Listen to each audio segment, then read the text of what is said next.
we go. That sounds good. Our clicker, all right. As Pazzi said, I'm Phil Pasterak. I'm going to take sort of an end user's perspective here. I lead the transportation and rail and transit group of PB in the middle part of the country, so I hire people all the time. I'm also the program manager for the IDOT program I'm going to talk about just a little bit. Not only do I need people to work for me, I need people working for all the partner agencies too. Let's talk about that just a little bit here. Just a little bit of background on the program itself. Some of you have heard me talk about this before. It's a joint passenger and freight corridor, primarily owned by Union Pacific in Chicago and St. Louis.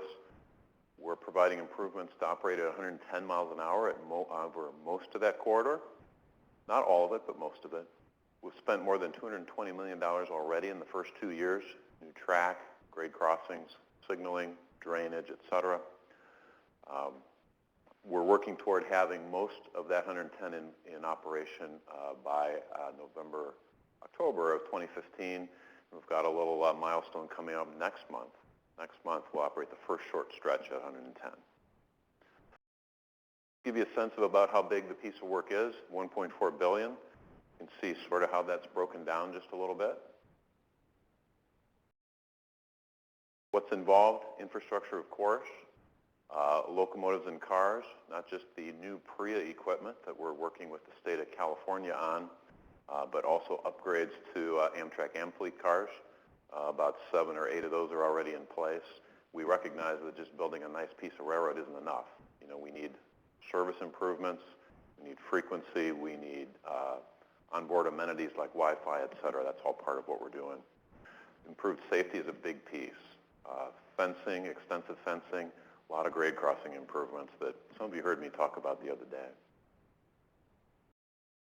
Why are we doing this? Well, mobility is, of course, a big piece, but here are some of the numbers on jobs and on tax revenues, et cetera, that our end users are pretty concerned about. So this is what we're delivering. More about the project, that's where to go. Lots of good information there. All right, so how does that affect this workforce development idea? How do we get the right people to be working on the program? I thought it might be useful to sort of do a little bit of scorecards. Some of us were at the ball game the other night. Who were the players? You know, who's involved here? The Illinois Department of Transportation, of course, is the overall owner. They need to have talented staff, right? How do they manage all of this without having people that are knowledgeable? At the strategic side, at the policy side, helping us with delivery. My team at Parsons Brinkerhoff acts basically as an extension of that staff. I've got 30 to 40 or so people dealing with everything from invoices to engineering to operations, and we'll list some of those a little bit later. More than one design team. You know, we on the IDOT side and other consultants, not just us, are doing preliminary engineering level work, whether it's grade crossings, whether it's stations. For example, Union Pacific and their consultants have a large number of folks designing track, designing signals, designing aspects of crossings as well. NEPA and permitting is very important. It's a federal project, right? Environmental is very important. I've got to have people who are capable of doing those specific kinds of investigative tasks out in the field, as well as the documentation. They've got to know how that works. Infrastructure construction, obviously UP is doing a lot of that work. They're contractors as well, and contractors that are working directly for IDOT. UP staff themselves, you know, contract labor, the guys who are working on the track for UP, like in the photo there. We obviously need those folks, don't we? Somebody's got to build it, just as we saw in some of the previous presentations already today. Local and stakeholder review, you might say, what does that have to do with anything? Well, we use a very collaborative process for grade crossing designs, for example. Some of my folks will be involved, some of UP's folks will be involved, local townships, local cities. We don't do anything to a grade crossing without full consensus from all the folks who have a role in owning the road or having involvement in the, of course, the regulatory side of that. But we've had an issue where perhaps a larger community, Springfield, Illinois, Joliet, Illinois, they've got an engineering staff, they've got people knowledgeable about doing this kind of stuff. But if you're out in the middle of nowhere, a township road authority might be run by a farmer in the evening. That might be what he does. Well, how does he have the kind of resources he needs? Sometimes we have tried to provide those kinds of staffing abilities through contract, through IDOT to them. That they'll slow up the process, right? If I don't get an approval to go forward building a crossing, I can't run a train at 110 or any other speed through it.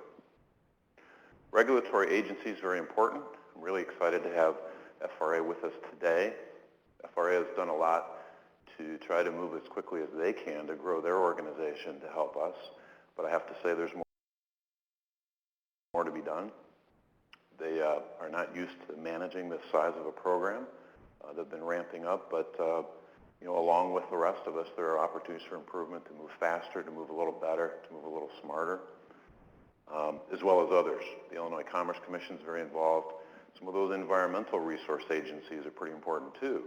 Once we do all the work, say on a dragonfly issue or some other endangered plant, those other agencies need to prove that stuff. They're used to working in a time frame like this. I need them to work on a time frame like this. So those are some of the things that, as an end user, I need. Where do we find those kind of people? Well, I'm having a hard time. I got to tell you, having a hard time. What are some of the skills we need? I think most of you folks in this room are probably pretty familiar with those. Engineering, of course, is often top of the list, but it includes planning as well. Some of these other areas, project controls, scheduling and dealing with invoicing. Again, without invoicing, without the money flowing where it needs to go, these projects don't happen. So I need folks who are capable of dealing with that, blending, say, what a freight railroad might normally do when it invoices for work with what the federal folks need to be able to pay those invoices. Spent a lot of time dealing with that in between. Legal business administration. The common thread that I would suggest is needed is multidisciplinary thinking. The days of only being an engineer and not having to think beyond your little blocks, I think those days are over. So what am I doing about that? Well, I sort of have three choices, don't I? I can poach from another consultant. I can poach from a city. I can poach from Bob's Amtrak people. I can convert people. I've got highway folks working for me who are learning about railroads. Sometimes that works really well. Sometimes it doesn't. New graduates, I've got a few folks that I've hired recently. I'm going to keep doing that, as are my competitors and my partners, right? But I think those are some of the main choices, aren't they? As I thought about this little presentation today, I looked around a little bit to see what other information is out there. And our friends at APTA, the American Public Transit Association, made some stuff available to me that I thought was pretty interesting, that I thought it might be useful sharing. I think I generally agree with what I saw. They've done a survey to actually define some of those technical talent shortages, not necessarily on the high-speed rail side, but on the overall rail and transit side. And they've done a little bit of a study of some of the academic institutions, including some of you folks here. So I just thought I'd share this a little bit. Makes a lot of sense to me. APTA, and my firm is a big supporter of APTA, just like we are REMA and other industry associations. Did a survey of what they call their business members. I thought there was some interesting information there. I'm not sure how big the survey sample size was. I can't speak to that. But I think those make a lot of sense, right? That of the folks who are involved in APTA, what kind of skills are they looking for in terms of hiring people? A lot of engineers, right? Looking for a lot of engineering folks. Management, of course, technical. But it lists some of those other areas, too, that I listed, too, that I found on my project we're short of and that we need. This is probably a no-brainer, right? Do we think the labor market is ready to meet the needs going forward? Well, obviously not. We've heard that already today quite a few times.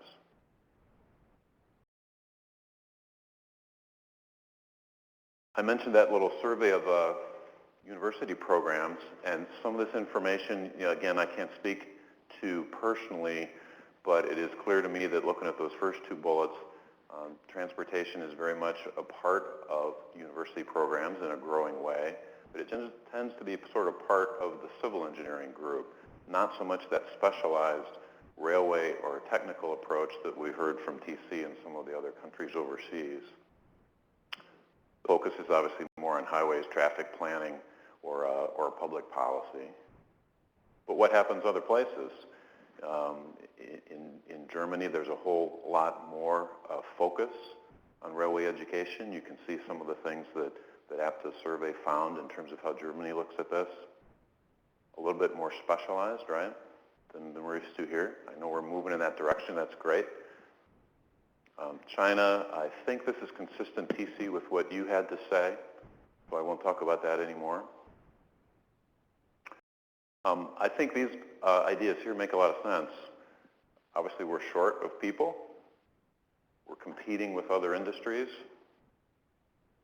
Other countries that have maintained a really strong rail infrastructure are a little ahead of us, so that's an opportunity, but that's a problem for us too. The fourth bullet is something we clearly heard from other folks already today. Industry plays a really important role in educating folks in other parts of the world. I think we probably need to be doing that here too. Interest is growing here, but we got a long way to go. This is sort of a combination of my thoughts as well as APTA's. We obviously need more involvement here and more support for U.S. colleges and universities. Really excited to see what the U of I is doing. Pazzi knows I've been supportive of his program. I'm always happy to go up and speak to the folks in the winter up there in Michigan Tech. We need to encourage more students to get into the business. What can we be doing? Collaborative efforts, I think, are really critical. I'd really encourage groups like this, like ARIMA, like APTA, like TRB, like the others, to be working together. I think we need to recognize everybody has their little niche, and there's a business aspect of things we need to be thinking about, but we all need more students. We need to train those students so that all of us can hire them and have them help us move projects forward in the future. That's what I've got. Thank you so much.